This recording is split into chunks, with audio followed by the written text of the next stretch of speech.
मैं सर्वशक्तिमान परमात्मा के अस्तित्व को मानने से इनकार करता हूं। मैं नास्तिक इसलिए नहीं बना कि मैं अभिमानी हूं, पाखंडी या निरर्थक हूं।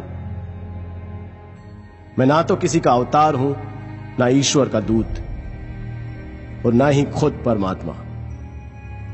मैं अपना जीवन एक मकसद के लिए न्योछावर करने जा रहा हूं, और इससे बड़ा आश्वासन भला क्या हो सकता है। ईश्वर में विश्वास रखने वाला एक हिंदू पुनर्जन्म में एक राजा बनने की आशा कर सकता है। एक मुसलमान या एक ईसाई को स्वर्ग में भोग विलास पाने की इच्छा हो सकती है। उसे अपने कष्ट और कुर्बानियों के बदले पुरस्कृत होने की कामना हो सकती है। लेकिन मुझे क्या आशा करनी चाहिए? मैं जानता हूं कि जिस पल रस्सी का फंदा मेरे गले में लगेगा और मेरे पैरों के नीचे से तख्ता हटेगा, वो मेरा अंतिम क्षण होगा। किसी स्वार्थ भावना के बिना, यहां या यहां के बाद किसी पुरस्कार की इच्छा किए बिना, मैंने अनासक्त भाव से अपने जीवन को आजादी के नाम कर दिया है। हमारे पूर्वजों को जरूर किसी सर्वशक्तिमान में आस्था रही होगी कि उस विश्वास के सच या उस परमात्मा के अस्तित्व को जो भी चुनौती देता है, उसे काफिर या पाखंडी कहा जाता है।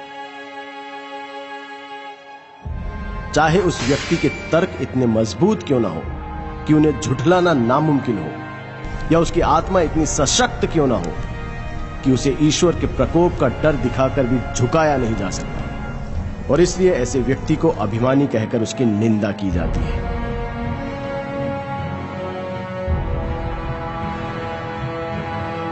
मैं घमंड की वजह से नास्तिक नहीं बना। ईश्वर पर मेरे अविश्वास ने आज सभी परिस्थितियों को मेरे प्रतिकूल बना दिया है, और ये स्थिति और भी ज्यादा बिगड़ सकती है। जरा सा अध्यात्म इस स्थिति को काव्यात्मक मोड़ दे सकता है, लेकिन अपने अंत से मिलने के लिए मैं कोई तर्क नहीं देना चाहता।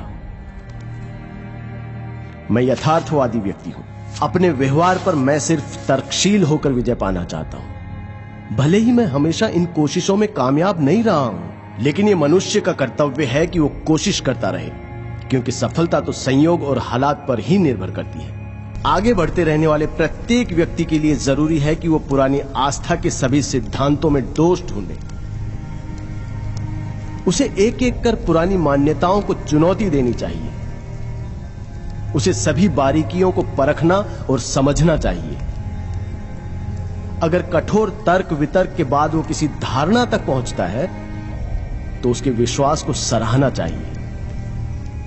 उसके तर्कों को गलत या झूठा भी समझा जा सकता है, पर संभव है कि उसे सही ठहराया जाएगा, क्योंकि तर्क ही जीवन का मार्गदर्शक है।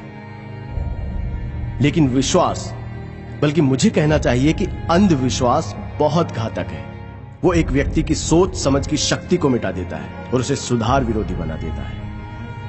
जो भी व्यक्ति खुद को यथार्थवादी कहने का दावा करता है, उसे पुरानी मान्यताओं के सच को चुनौती देनी होगी, और यदि आस्था तर्क के प्रहार को सहन न कर पाए तो वो बिखर जाती है। यहां अंग्रेजों का शासन इसलिए नहीं है क्योंकि ईश्वर ऐसा चाहता है, बल्कि इसलिए है क्योंकि उनके पास ताकत है और हम में उसका विरोध करने का साहस नहीं है। अंग्रेज ईश्वर की मदद से हमें काबू में नहीं रख रहे हैं, बल्कि वो बंदूकों, गोलियों, पुलिस और सेना के सहारे ऐसा कर रहे हैं, और सबसे ज्यादा हमारी बेपरवाही की वजह से। मेरे एक दोस्त ने मुझसे प्रार्थना करने को कहा। जब मैंने उससे अपने नास्तिक होने की बात कही, तो उसने कहा, जब तुम्हारे आखिरी दिन नजदीक आएंगे तब तुम यकीन करने लगोगे। मैंने कहा, नहीं मेरे प्यारे मित्र, ऐसा कभी नहीं होगा। मैं इसे अपने लिए अपमानजनक और नैतिक पतन की वजह समझता हूं। ऐसी स्वार्थी वजहों से मैं कभी प्रार्थना नहीं करूंगा।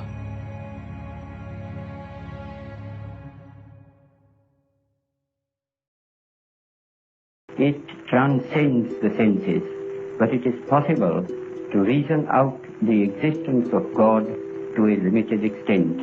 All his activities and movements were guided by slogans of truth and non-violence, to which nobody had any objections.